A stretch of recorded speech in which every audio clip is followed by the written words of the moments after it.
Hey Abner, how's it going, man? Hey, good, Carlos. I'm good, man. How you doing?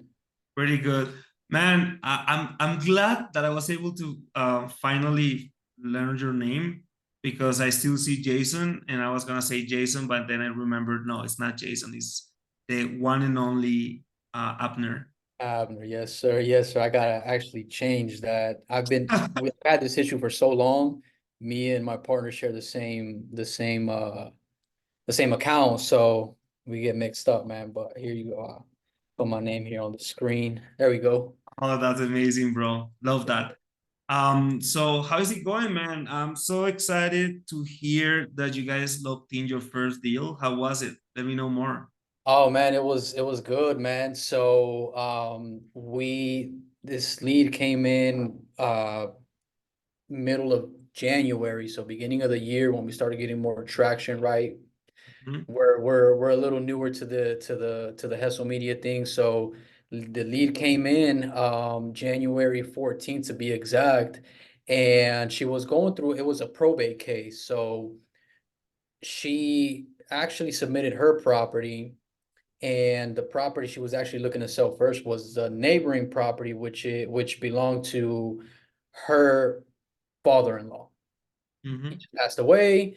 I'm going through probate. As soon as this is done, I'm looking to sell. So, I do what I do best. Followed up with her, had, built a good solid relationship, some great rapport. She, essentially sounded like she looked forward to, excuse me, to doing business with me when the time came. So this was one of those rare scenarios where probate actually took about 3 or 4 weeks. And she gave me a call and said, "Hey, listen, I'm ready. I'm ready to go." So we ended up this was exactly um right around 30 days later. So right around the middle of February. She called me back and, "Hey, I'm ready to go." We talked numbers, and next thing later that day I had the property under contract. Nice, bro. I mean, when good things happen, I believe that we tend to remember only the positive details. But was there any challenge along the way? Like, I mean, were you able to get them on the phone right away, or So or maybe at the thankfully, beginning she didn't sound as motivated? Like, was there something like that happening, or everything was like the ideal scenario all the time? yeah, so actually I would say it was more of like an ideal scenario because she had already, given the situation, she had already made up her mind on what she wanted to do. The Mm-hmm. challenge that I had was I wasn't the only, you know, investor that was interested, right? So I had a couple people that I was going up against. And essentially, I mean, the way that I found that I'm able to kind of stand out with people, I feel like I'm able to build connection with people really Mm-hmm. easy. People tend to like me for the most part. So I did what I do best again is, besides following up, I, built a solid relationship with her where I genuinely, when I would follow up with her, I probably wouldn't even talk about the property, in the first 10 minutes of the call. Me and her would just kick it off. We would have a conversation and we talk about our lives and this and that. And then by the end of the call, we touch base on the property. She would give me an update and okay, great. So this was like an ideal scenario because she had already made up her mind and her situation, called for this. But, I did have other people that I was up against, and, I'm not sure if I was the highest offer or not, but she definitely, as soon as she got the probate done, she called me and she said, "Abner, I want to do business with you. Let's talk numbers." And we talked numbers and we were able to figure it out. You responded to my next question, whether you were the highest bid or not. Um, but did she ever mention them like for during the conversation? Like, where did she sound She interested did. in So their funny deal? enough, when this lead came in, the asking price was $170,000 on the web form. Okay. So because at the beginning of the call, knowing that this was going to take a little bit of time, me not wanting to be that like pushy at the very beginning, Mm-hmm. I got a feel for what her real range was, and it was definitely right around. She's mentioned 150 would be the lowest I would take, or whatnot, but she was hoping for 170. And so to kind of answer your question, when we ended up negotiating, I managed to get the property in the contract for $120,000. So I got a good discount on the property, compared to what she was asking. I don't know the exact figures of the other investors, but I know that at least two of them were higher than I was. And the reason is because whenever she kind of touched up on that 150 price point, she mentioned that she already had two offers close to that range, right? Mm, Um, I'm at 120. Maybe it wasn't true, maybe it was true. I truthfully think she was telling me the truth, at least the fact that she had other people that were lined up.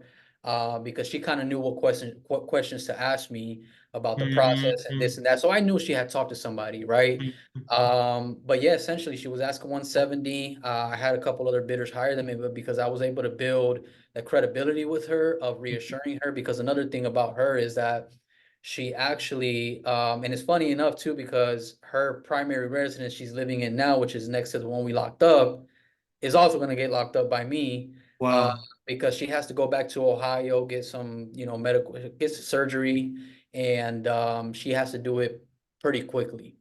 Mm, So I was able to establish credibility. She liked me, she believed me, she trusted me, which is a couple things that I'm big on as far as on the sell side of things, right? People have to like, believe, and trust you. So, she called me when she was ready, and we made the deal happen. yeah, well, that's one of the things that one of the common things with my clients recently, and it is the fact that many of these people don't end up selling on price. I mean, even though that's what they talk about the majority of the time, but it's hard to keep the conversation going when you think you're so far apart. Um, but you have the trust in your process and you trust what you've done before, which is like building that trust, building that rapport, is gonna come up onto something. And even if it doesn't, at the end of the day, they say sales is a game of like helping. At the very least, I think it's a game of giving your time, giving your effort, giving your processes, your sales process, your salesmanship, by giving all of those things to help a client come up to a decision faster than if they didn't have you. Um, so I mean that's huge, man. What you're telling me today. Yeah, So and another thing too, to piggyback off of what you said, a lot of people have the misconception that what wins deals is, a higher offer, right? If we adopted that philosophy in our industry, it would be a race to zero. Because what happens? I'm gonna offer somebody 150,000. The next guy's gonna offer him 155, and then the next guy's gonna offer them 160, and then 165, and before you know it, we're only making one, two, $3,000 spreads. It's a race to zero. yeah. So you have to learn as a sell, just sales in general, right? Well, wholesaling is, at least acquisitions is sales.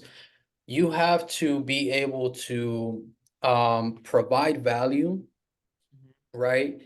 Um, people sense, people know when it's crazy, because how does somebody like somebody over the phone? How does somebody not like somebody over the phone? Well, essentially you're just kind of tapping into their emotional side of things, and then to their Mhm. emotional, so you have to really be going out of your way to be able to like provide value to these people, maybe give them some pieces of information, right, that are necessary. Hey, Mr. Seller, well, I know you're telling me this and you have this, but have you ever thought about this?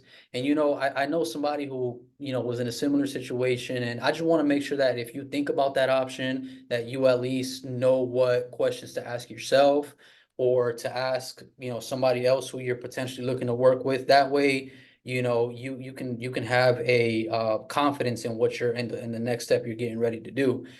That will give you credibility more than, just giving back to people will give you so much credibility that people are just naturally, they say, okay, I want to work with this guy because this guy actually cares, you Let know. me, yeah, let me tell you something real quick. Um, that would be some sort of like justifying your offer. Kind of like, yeah, it's an offer. Yes, it's a price. Yes, it's a way of buying your property, but here's why. I offer this, this, and that. And you're not even just saying what you offer, you're actually showing it. You're Hmm. showing to them. You're you're walking your talk. Yeah. Which is you're walking your talk, which is why it's also very important to understand. And this is like the biggest thing in sales that people don't understand. You have to understand what the prospect needs or wants. Okay. What is their pain points? What are their motivations? What are their reasons for being on this call today? Yeah.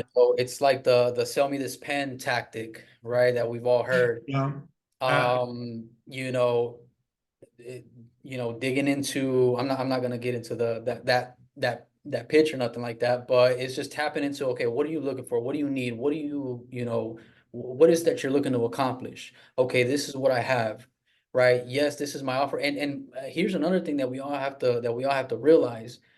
I may feel like my offer is low and everything, but the 5 or 10 other wholesalers that are calling them are giving them just like offers within that ballpark. So although to me it may sound like, dang, it's low, there's other people that are offering. So what happens is that the seller slowly, after talking to so many people, starts kind of having their expectations reset.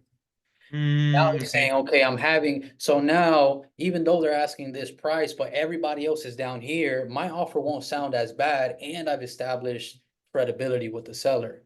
So Mm, out of everybody down here that he could potentially sell to, who is he gonna sell to? I know he's gonna sell to somebody who they like, believe, and trust. I love that actually. That's really good. Mm. And I mean, in line to what you were saying prior to that concept, I just recently came across a concept that is an inconvenience versus a problem. So I was telling this example. My inconvenience right now is my living room says unorganized. It's not bad. Let's say that.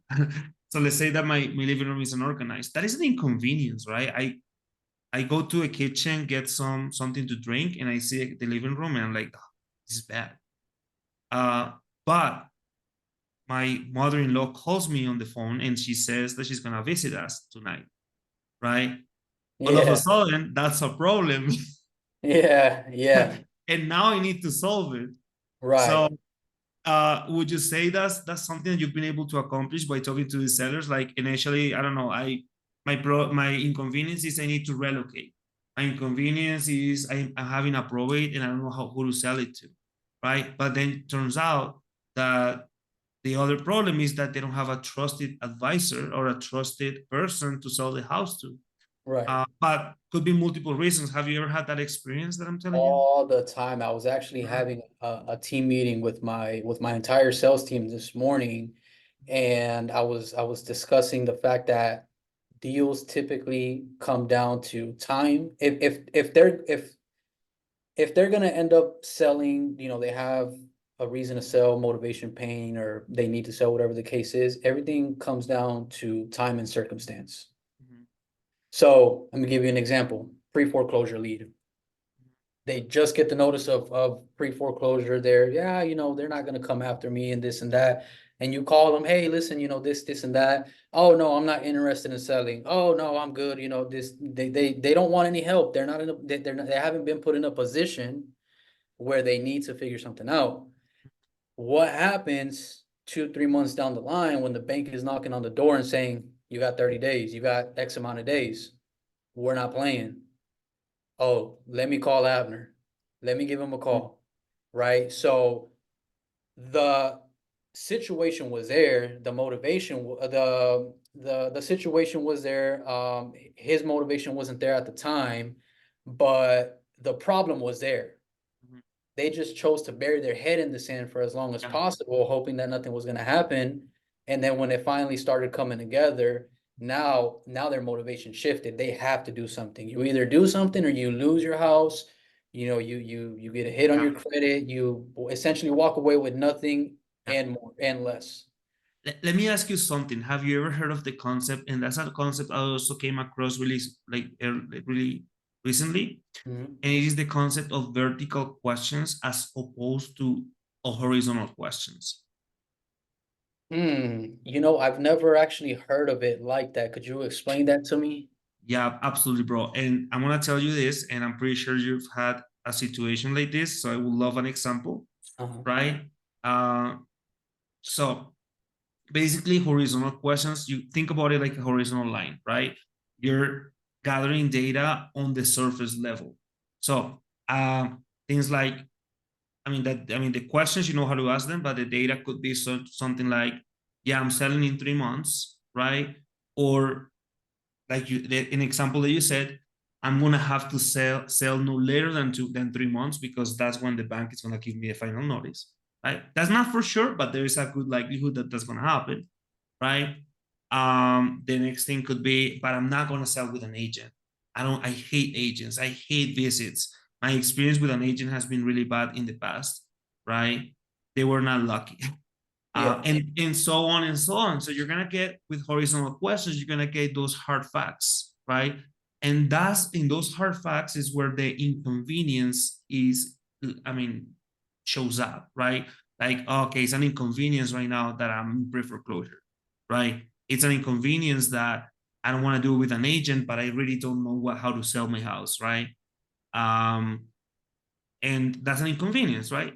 Mhm. Does it is that enough to to make them to take action? No, it's not. But what happens if, through questioning, right? And that's very what very vertical questions are for. Basically, you're in the surface level, and in in the best way of like Sherlock Holmes, like the mystery solver, you you pull up on some loose threads that you can see, right? Oh, interesting. So I'm so sorry that you're going through a pre-foreclosure notice. Has it happened before? No, it's the first time. Okay, yeah, man, and that's bad. You know what? I want to give you a peace of mind that I've worked with several of those clients that are going through a pre-foreclosure. And the good news is that sometimes the problem gets solved and sometimes doesn't, right? If it does get solved for you, well, good news is you may end up solving the problem without having to sell, right?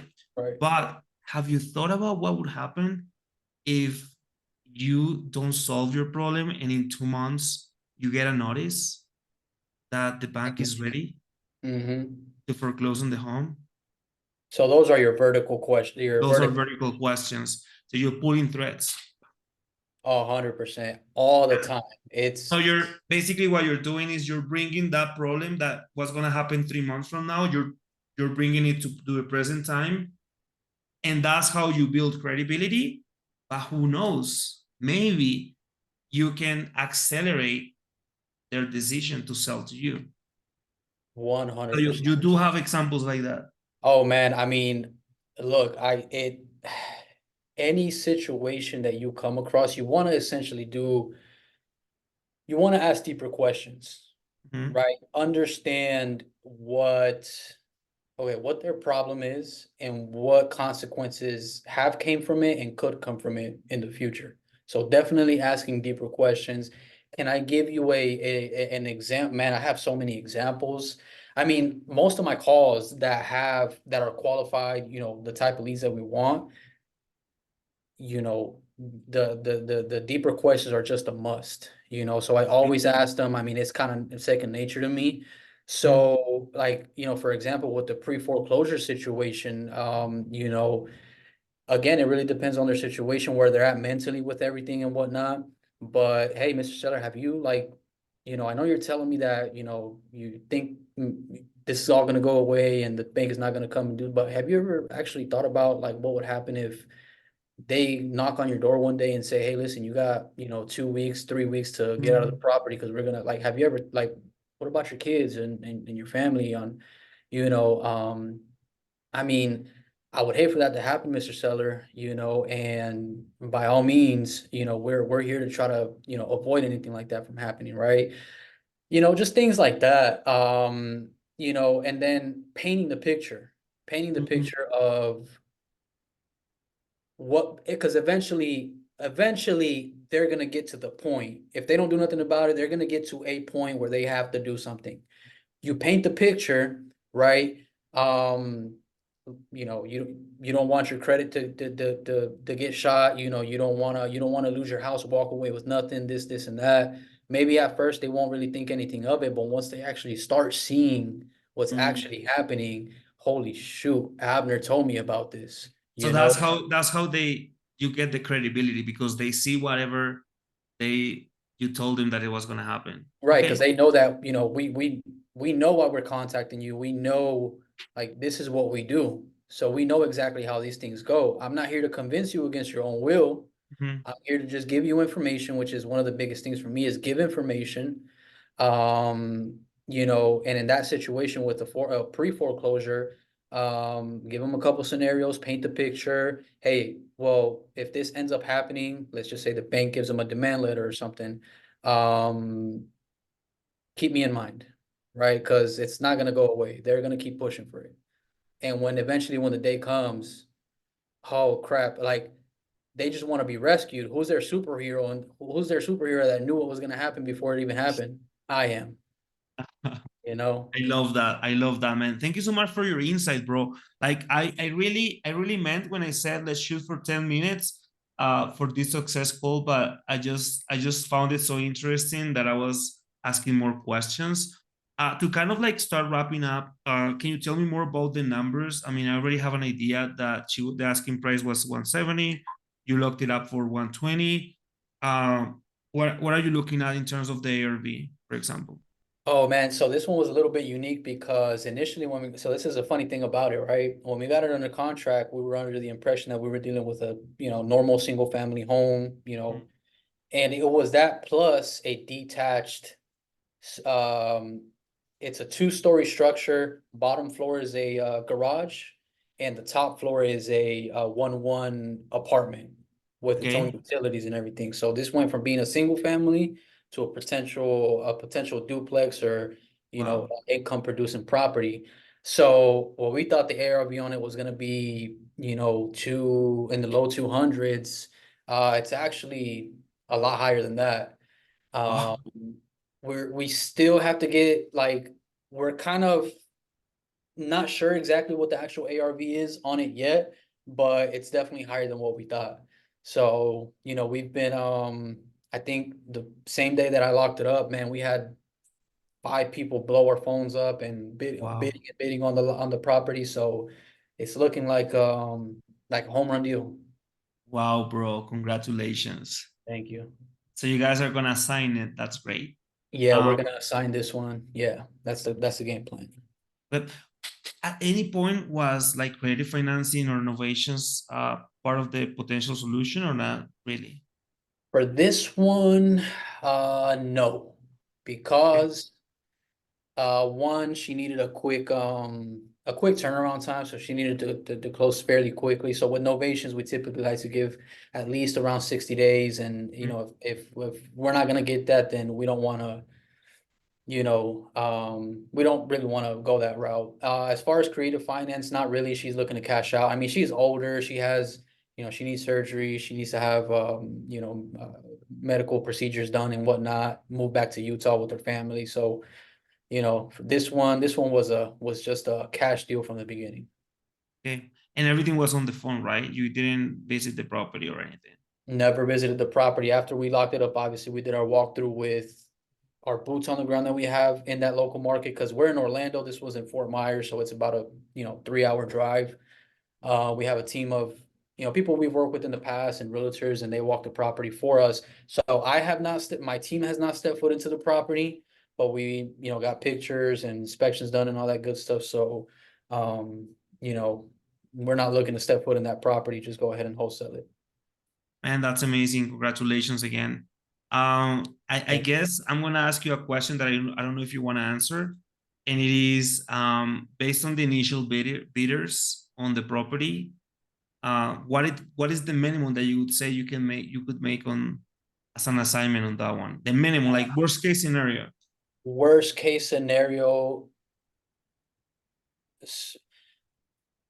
I'm not one to like to talk about numbers like that, right? But because like this lead was a valuable lead, and like what you guys brought to the table was, um, somebody who's really in a position to need to sell, which is what we want. So for this one, if everything, like at the very bare minimum, we're looking at a $30,000 profit. And I say that because that's our lowest offer at this point. And these people Okay. have already walked the property and Yeah. 0-day inspection. We're confident we can push it, probably, close to double that. But we still haven't, decided on what we want to do.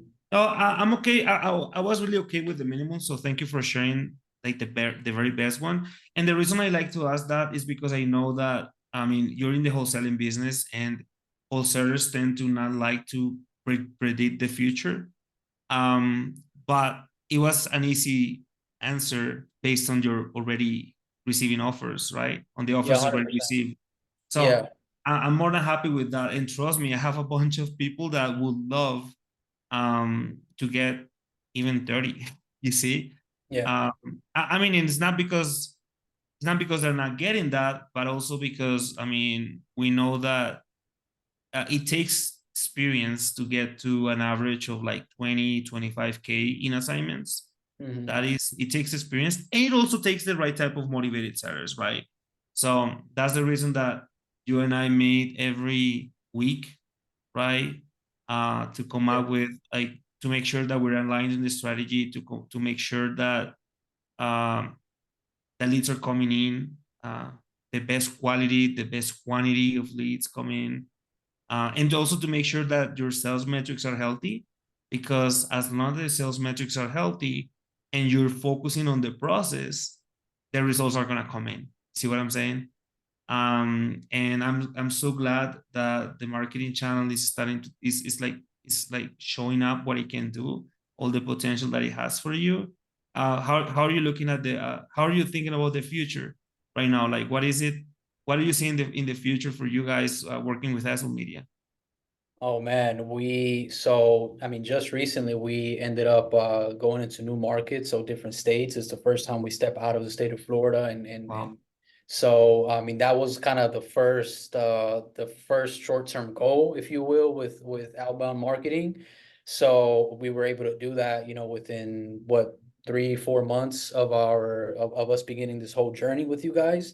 And I mean, we only look to expand, man. I mean, I'm looking to add on more acquisition reps on my end, be able to knock out as much possible, cover as much ground as we possibly can, and just, grow this operation, man, and have like a team of, some real Yeah. closers. You guys have proof of concept, and you guys cannot wait to scale and 100%. maximize profits and stuff. 100%, man. I am so confident in my team, Carlos, that I will tell you this, like we're not gonna be. I mean, we've been around for a good amount of years, right? I think we're already in our fourth year. I think for a wholesale company, I think that's probably a decent amount of time, right? We It see is. wholesalers come and go, Mhm. but man, my team, we're gonna grow and we're gonna grow this thing big, That's and amazing. the team that I have, brother, I don't see anything less happening than that, man. Awesome, man. That's great. Congratulations.